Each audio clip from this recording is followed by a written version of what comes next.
지금 이 순간에도 전 세계 26억 명이 깨끗한 화장실 없이 살아가고 있다는 사실을 아십니까?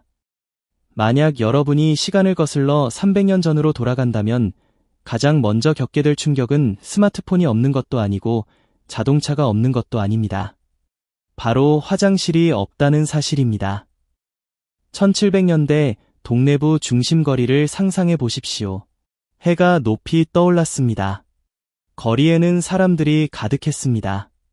관리와 장사치와 하인들이 뒤섞여 걸었습니다. 웃음소리와 흥정하는 소리가 뒤엉켰습니다.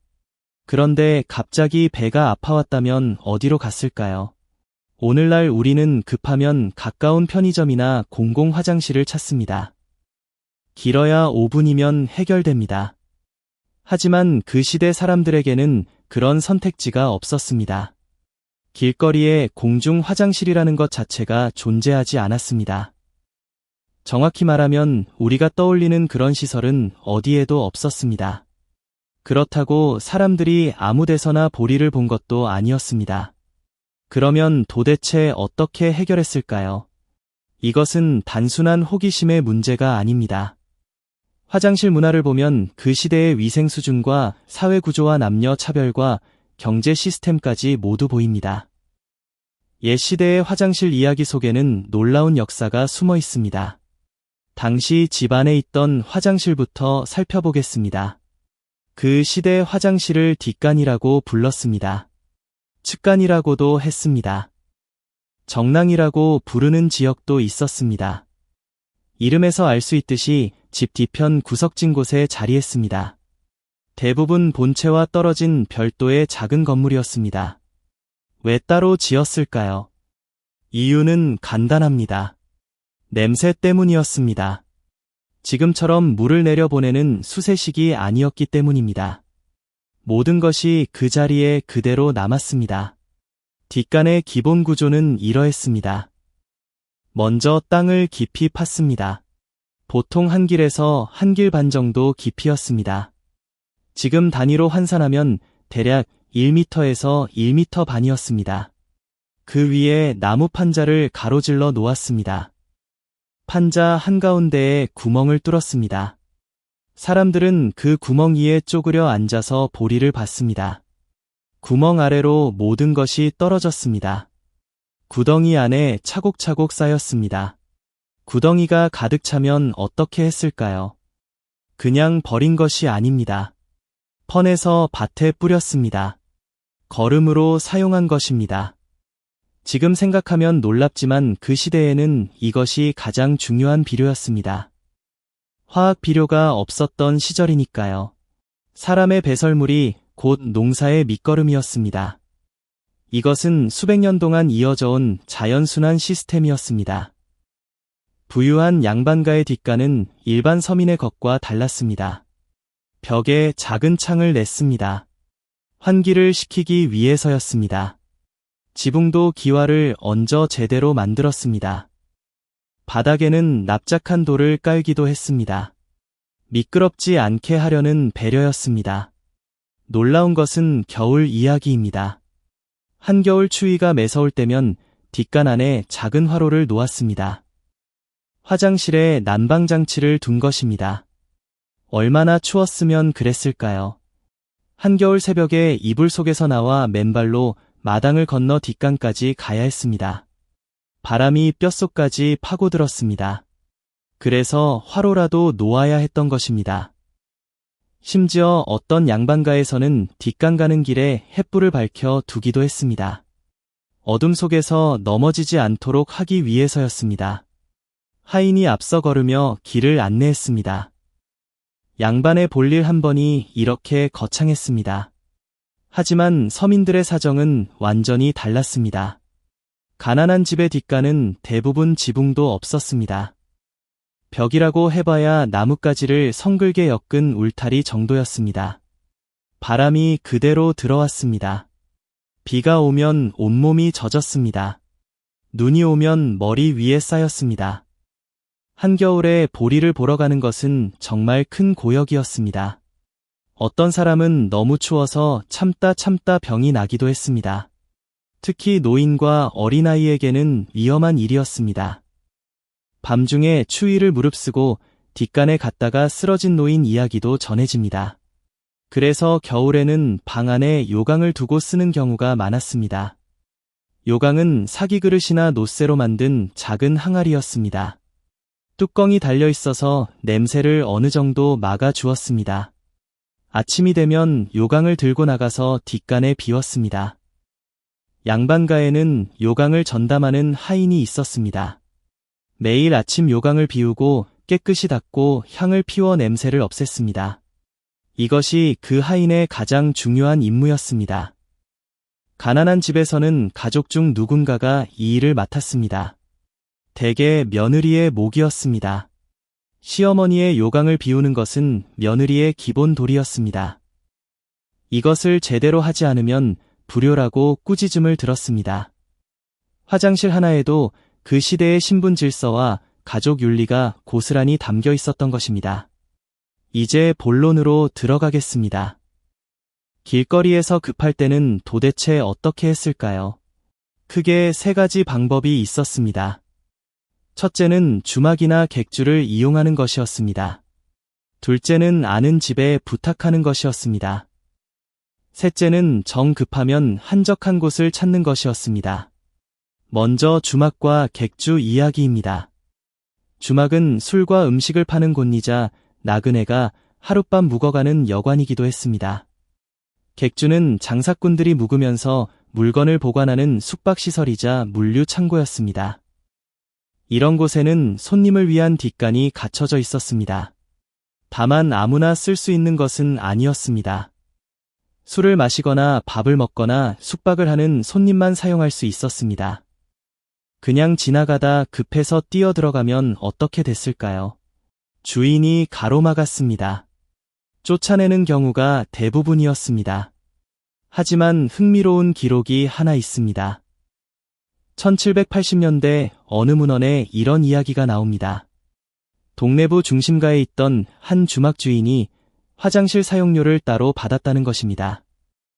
술을 마시지 않고 화장실만 쓰려는 사람에게 돈을 받은 것입니다. 정확한 금액은 기록에 남아있지 않습니다. 하지만 당시 막걸리 한 사발이 대략 10푼 정도였으니 아마 5푼에서 10푼 사이였을 것으로 추정됩니다. 이것은 어찌 보면 세계 최초의 유료 공중 화장실 사업이었을지도 모릅니다. 돈을 받고 화장실을 빌려주는 장사가 이미 300년 전에 존재했던 것입니다. 수요가 있는 곳에 공급이 생기는 것은 예나 지금이나 마찬가지였습니다. 하지만 모든 사람이 돈을 낼 수 있었던 것은 아닙니다. 가난한 사람은 어떻게 했을까요? 두 번째 방법이 등장합니다. 아는 집에 부탁하는 것이었습니다. 그 시대에는 이웃 간의 정이 지금보다 훨씬 깊었습니다. 급한 사람이 대문을 두드리면 대부분 뒷간을 기꺼이 빌려주었습니다. 특히 같은 마을 사람이거나 아는 사람의 소개가 있으면 거의 100이면 100 허락했습니다. 하지만 전혀 모르는 사람이 갑자기 찾아오면 상황이 달라졌습니다. 경계했습니다. 혹시 도둑이 아닐까 의심했습니다. 집 안 구조를 살피러 온 것이 아닐까 걱정했습니다. 특히 밤에는 더욱 그러했습니다.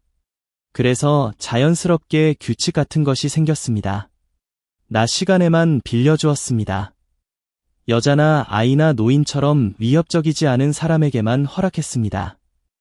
건장한 젊은 남자가 찾아오면 의심의 눈초리를 보냈습니다.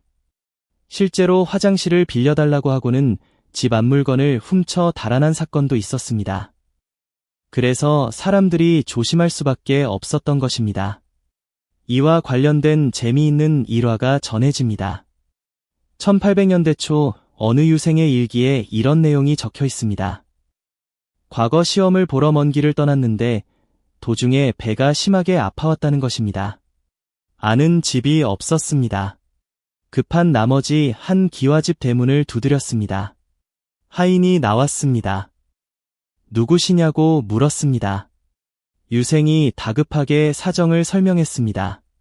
하인이 안으로 들어갔습니다. 주인에게 여쭈러 간 것입니다.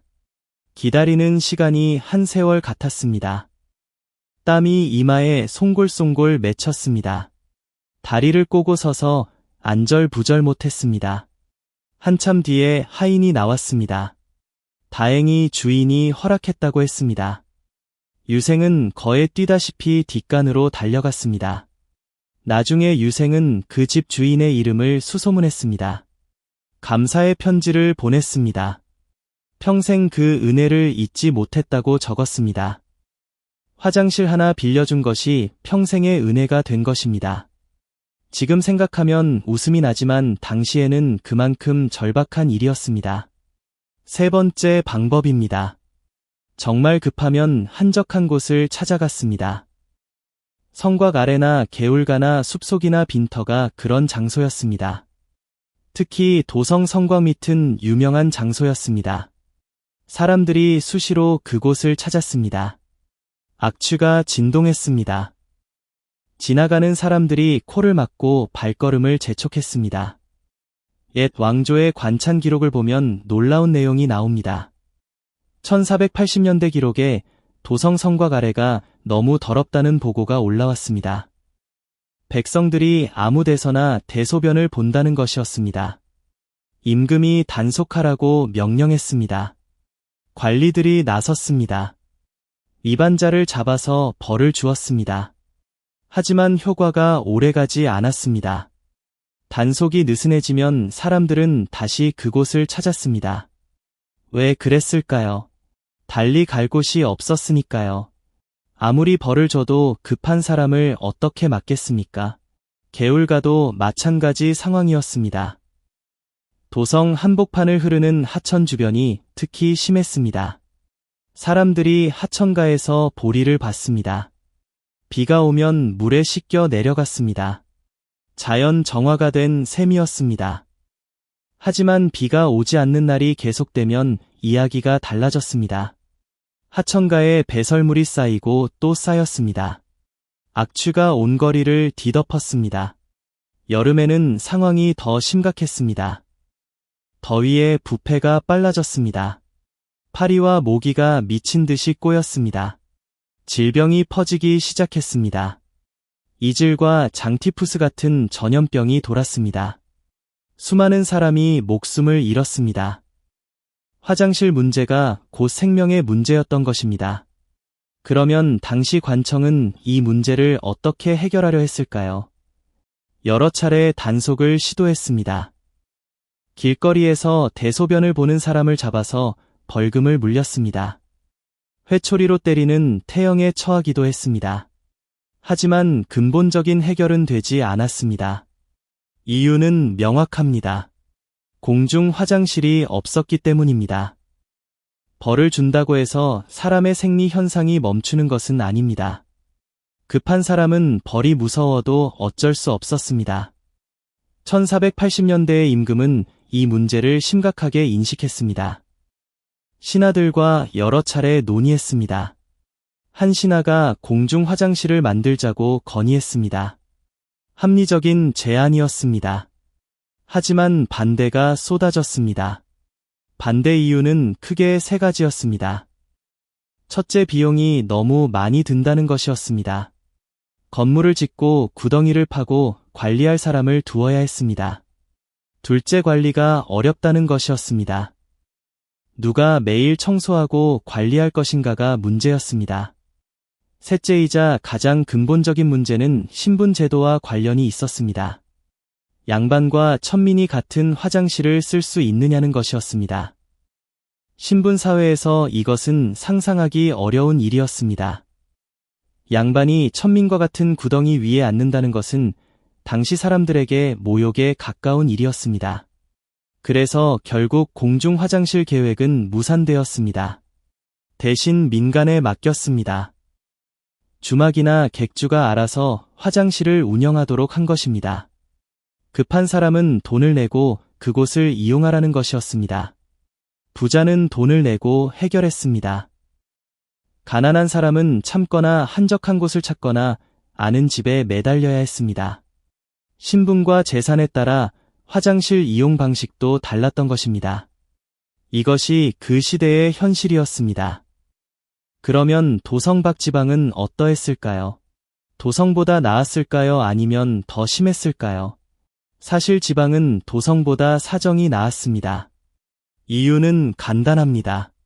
사람이 적었기 때문입니다. 도성은 15세기 초에 이미 인구가 10만 명에 달했습니다. 17세기 후반부터 인구가 급격히 늘어났습니다. 18세기에는 약 20만 명 수준을 유지했습니다. 이 많은 사람이 좁은 성곽 안에 모여 살았습니다. 화장실 문제가 심각해질 수밖에 없었습니다. 하지만 지방은 상황이 달랐습니다. 마을과 마을 사이에 넓은 공터가 있었습니다. 상과들이 바로 코앞이었습니다. 급하면 숲으로 가면 그만이었습니다. 아무도 보지 않았습니다. 냄새도 금세 바람에 흩어졌습니다. 사람 수가 적으니 한 곳에 쌓이는 양도 적었습니다. 자연이 알아서 분해해 주었습니다. 큰 문제가 되지 않았던 것입니다. 하지만 지방에도 예외가 있었습니다. 바로 장날이었습니다. 닷새마다 열리는 5일장에는 사방에서 사람들이 몰려왔습니다. 적으면 수백 명이어 많으면 1000명이 넘게 모였습니다. 장터에서 하루 종일 물건을 사고 팔았습니다. 먹고 마셨습니다. 당연히 급한 사람이 생겼습니다. 이들은 주막을 이용하거나 장터 뒤편 숲이나 개울가로 갔습니다. 1700년대의 기록에 이런 내용이 남아 있습니다. 남도 어느 고을의 장날 풍경을 묘사한 것입니다. 장터 뒤편 개울가가 형편없이 더럽다고 적혀 있습니다. 장이 끝나고 나면 곳곳에 배설물이 남아 있었습니다. 관청에서 사람을 보내 치우게 했습니다. 하지만 다음 장날이 되면 어김없이 같은 일이 반복되었습니다. 끝없는 악순환이었습니다. 여기서 매우 흥미로운 사실을 하나 짚고 넘어가겠습니다. 그 시대 사람들은 인분을 귀한 자원으로 여겼습니다. 왜 그랬을까요? 농사에 반드시 필요한 거름이었기 때문입니다. 화학 비료가 없던 시절의 인분은 가장 효과적인 천연 비료였습니다.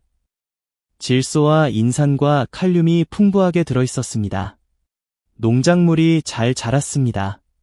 수확량이 늘었습니다. 그래서 집집마다 뒷간의 인분을 소중히 모아두었다가 밭에 뿌렸습니다. 인분은 곧 돈이었습니다. 재미있는 것은 이것이 도둑질이 대상이 되기도 했다는 사실입니다. 남의 집 뒷간에 몰래 들어가 인분을 퍼가는 사람이 있었습니다. 인분 도둑이었습니다. 잡히면 큰 망신을 당했습니다. 하지만 워낙 귀한 자원이었기에 위험을 무릅쓰는 사람이 끊이지 않았습니다. 길거리에 버려진 인분은 어떻게 되었을까요? 이것도 누군가가 수거해 갔습니다. 주로 가난한 사람들이었습니다. 자기 밭이 없어서 걸음을 살 돈도 없는 사람들이었습니다. 이들은 새벽 일찍 일어나 성곽 아래와 개울가를 돌아다녔습니다. 인분을 한 짐 가득 모았습니다. 그리고 이것을 농민들에게 팔았습니다. 한 짐에 대략 50푼에서 100푼 정도를 받았습니다. 적은 돈이 아니었습니다. 어떤 사람들은 이것을 전문 직업으로 삼기도 했습니다. 도성에는 인분을 전문으로 수거하는 사람들이 있었습니다. 이들은 집집마다 돌아다니며 뒷간의 인분을 퍼갔습니다. 집주인에게서 수거비를 받았습니다. 그리고 모은 인분을 성박 농민들에게 되팔았습니다. 양쪽에서 돈을 벌었던 것입니다. 일종의 중개 사업이었습니다. 지금으로 치면 폐기물 수거 업체와 비슷한 역할이었습니다. 더러운 일이었지만 꽤 돈이 되는 일이기도 했습니다. 이 직업은 천한 것으로 여겨졌지만 실제 수입은 일반 노동자보다 높은 경우도 있었습니다. 인분이 돈이 되는 세상이었으니 길거리의 배설물도 밤새 사라졌습니다. 누군가 새벽에 와서 수거해 간 것입니다. 자연스러운 순환 경제가 작동하고 있었던 것입니다. 버려지는 것이 없었습니다. 모든 것이 다시 땅으로 돌아갔습니다. 현대의 친환경 순환 경제를 300년 전에 이미 실천하고 있었던 셈입니다. 물론 위생적이었다고 말할 수는 없습니다. 하지만 자원순환이라는 관점에서 보면 놀라운 시스템이었습니다. 이제 그 시대 여성들의 이야기를 해보겠습니다. 여성들은 남성보다 훨씬 더 어려웠습니다. 왜 그랬을까요? 남녀가 엄격하게 구분되는 사회였기 때문입니다. 여성이 함부로 밖을 돌아다니기 어려웠습니다. 특히 양반가 여성들은 더욱 그러했습니다. 외출할 때는 가마를 타거나 장옷으로 얼굴을 가려야 했습니다. 남자의 시선을 피해야 했습니다. 이런 여성들이 길에서 급해지면 어떻게 했을까요? 주막 화장실을 쓰기가 어려웠습니다. 남자 손님들이 득실거렸으니까요. 아는 집을 찾기도 쉽지 않았습니다. 여자가 혼자 다니는 경우 자체가 드물었기 때문입니다. 결국 참는 수밖에 없었습니다. 집에 돌아갈 때까지 꾹 참아야 했습니다. 그래서 양반가 여성들은 외출을 극도로 줄였습니다. 꼭 나가야 할 때는 미리 뒷간을 다녀왔습니다. 물도 가급적 마시지 않았습니다. 급해질까 봐서요. 외출 중에는 최대한 빨리 볼일을 마치고 집으로 돌아왔습니다. 얼마나 불편했을지 상상이 되십니까? 지금 우리는 외출할 때 화장실 걱정을 거의 하지 않습니다. 하지만 그 시대 여성들에게는 이것이 외출의 가장 큰 걸림돌이었습니다. 화장실 하나 때문에 여성의 사회활동이 극도로 제한되었던 것입니다. 서민 여성들은 사정이 조금 달랐습니다. 이들은 장에도 가고 물도 길러 다녔습니다. 밭에서 일하기도 했습니다. 양반가 여성보다 훨씬 자유롭게 돌아다닐 수 있었습니다. 그래서 급하면 한적한 곳을 찾을 수 있었습니다. 숲이나 개울가로 갔습니다. 하지만 이것도 쉬운 일은 아니었습니다. 남자의 눈을 피해야 했기 때문입니다. 1800년대의 한 기록에 이런 이야기가 나옵니다. 어느 안악이 급해서 개울가로 갔습니다. 주변을 살폈습니다. 아무도 없었습니다. 보리를 보기 시작했습니다. 그런데 갑자기 낯선 사내가 나타났습니다. 안악은 깜짝 놀라 허겁지겁 달아났습니다. 옷매무새도 제대로 추스르지 못한 채였습니다. 수치심에 며칠 동안 밖을 나가지 못했다고 합니다. 이런 일을 방지하기 위해 여성들은 지혜를 발휘했습니다. 함께 다니는 것이었습니다. 둘이서 혹은 셋이서 함께 다녔습니다. 한 명이 보리를 보는 동안 나머지가 주변을 살폈습니다. 망을 보는 것입니다. 서로 도우며 위험한 상황을 피했던 것입니다. 이것은 그 시대 여성들이 만들어낸 자구책이었습니다. 제도가 보호해주지 않으니 스스로 방법을 찾은 것입니다. 밤에는 상황이 더욱 어려웠습니다. 그 시대에는 야간 통행 금지 제도가 있었습니다. 종이 울리면 성문이 닫혔습니다. 밤 10시쯤이었습니다. 그때부터 새벽 4시까지는 거리를 돌아다닐 수 없었습니다. 순찰 군사가 거리를 돌며 단속했습니다. 걸리면 처벌을 받았습니다. 밤에 급해지면 어떻게 했을까요? 집안 뒷간을 이용했습니다. 하지만 그것조차 쉽지 않았습니다. 밤의 뒷간은 정말 무서운 곳이었습니다. 칠흑같이 어두웠습니다. 등불을 들고 가야 했습니다. 바람에 등불이 꺼지면 아무것도 보이지 않았습니다. 구덩이에 빠질 위험도 있었습니다. 실제로 뒷간 구덩이에 빠져 다친 사람이 있었습니다. 심한 경우 목숨을 잃기도 했습니다. 게다가 뒷간에 귀신이 나온다는 이야기가 널리 퍼져 있었습니다. 뒷간 귀신은 그 시대의 가장 무서운 존재 중 하나였습니다. 아이들은 겁에 질려 뒷간에 가지 못했습니다. 어른들도 두려워했습니다. 그래서 밤에는 요강에 의존했습니다. 방 안에서 해결하는 것이 가장 안전했습니다. 낭비라고 여길 수도 있지만 안전을 위한 선택이었습니다. 당시 외국에서 온 사람들은 이런 문화를 어떻게 바라보았을까요? 1800년대 말에서 1900년대 초에 조선 땅을 방문한 서양인들의 기록이 남아 있습니다. 대부분 큰 충격을 받았습니다. 특히 거리의 위생 상태에 경악했습니다. 성과 가래와 개울가에 배설물이 널려 있었습니다. 악취가 코를 찔렀습니다. 파리가 시커먼 구름처럼 몰려다녔습니다. 서양인들은 이해할 수 없었습니다. 왜 당국이 이것을 방치하는지 납득이 가지 않았던 것입니다. 한 서양인은 이렇게 기록했습니다. 이 나라는 산수가 아름답고 사람들이 예에 바르지만 거리의 위생 상태는 참으로 안타깝다고요. 하지만 현지 사람들의 관점은 달랐습니다.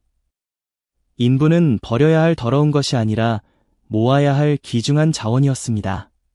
누군가가 반드시 수거해 갔습니다. 밤새 사라졌습니다. 땅으로 돌아가 농작물을 키웠습니다. 자연의 순환이었습니다.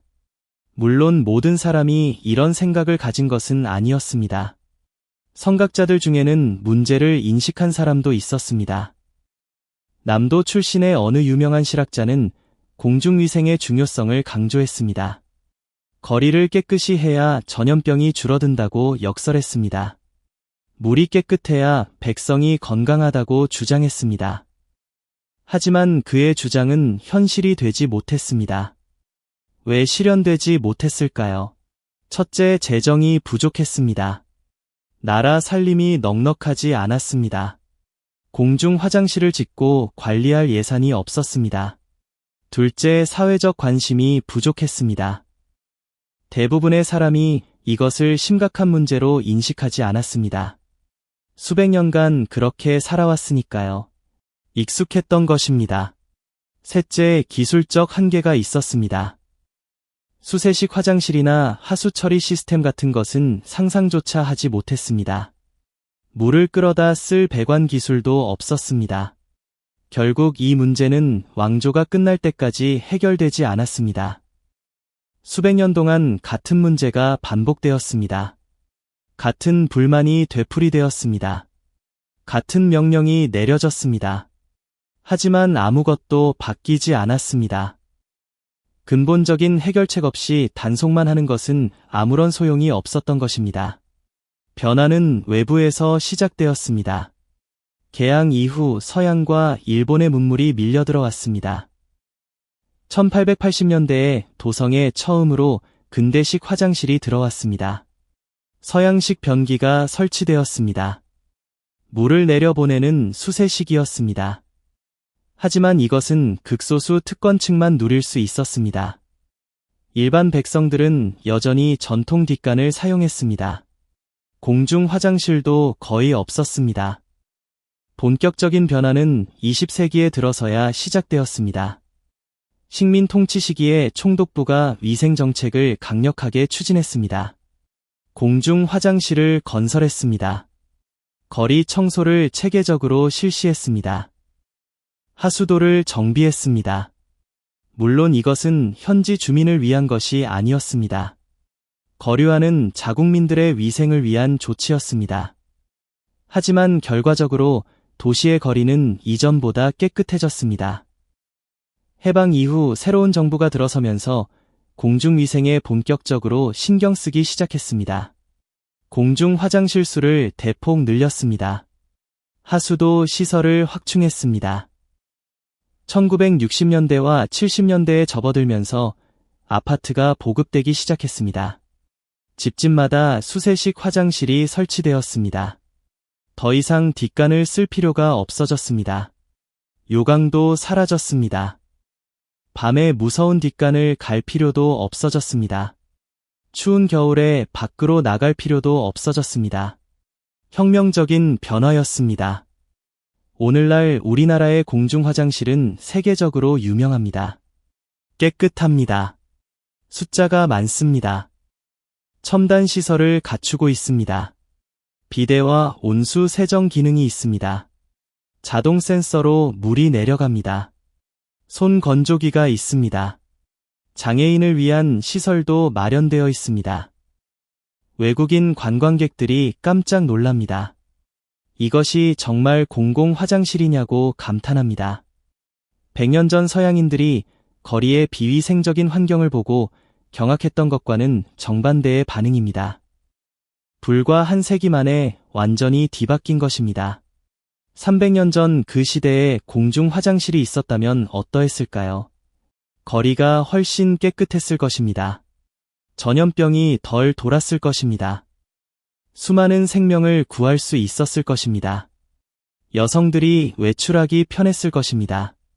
사회 활동의 폭이 넓어졌을 것입니다. 하지만 그러지 못했습니다. 기술도 자금도 인식도 모두 부족했습니다. 역사는 결국 조건이 만들어내는 것입니다. 조건이 갖추어지지 않으면 아무리 좋은 생각도 현실이 되지 못합니다. 그래도 그 시대 사람들은 나름대로 최선을 다했습니다. 인분을 걸음으로 활용하는 순환 시스템을 만들었습니다. 여성들은 서로 도우며 위험을 피했습니다. 이웃은 급한 사람에게 뒷간을 빌려주었습니다. 주막주인은 유료 화장실을 운영했습니다. 인분수거꾼은 거리를 깨끗이 했습니다. 완벽하지는 않았지만 그 시대의 방식으로 문제를 해결해 나갔습니다. 우리는 지금 그때와는 완전히 다른 세상에 살고 있습니다. 언제 어디서든 깨끗한 화장실을 이용할 수 있습니다. 버튼 하나면 모든 것이 사라집니다. 냄새도 없습니다. 따뜻합니다. 밝습니다. 이것이 얼마나 큰 축복인지 오늘 이야기를 통해 느끼셨기를 바랍니다. 다음에 화장실에 갈 때 한 번쯤 300년 전 사람들을 떠올려 보십시오. 추운 겨울밤 떨면서 어둠 속 뒷간을 향해 걸어가던 사람들을 생각해 보십시오. 급해서 남의 집 대문을 두드리며 애원하던 사람들을 떠올려 보십시오. 우리가 당연하게 여기는 이 작은 공간이 사실은 수백 년 역사의 결과물이라는 것을 기억해 주십시오. 오늘 이야기가 흥미로우셨다면 구독과 좋아요를 부탁드립니다. 더 흥미로운 역사 이야기로 다시 찾아오겠습니다.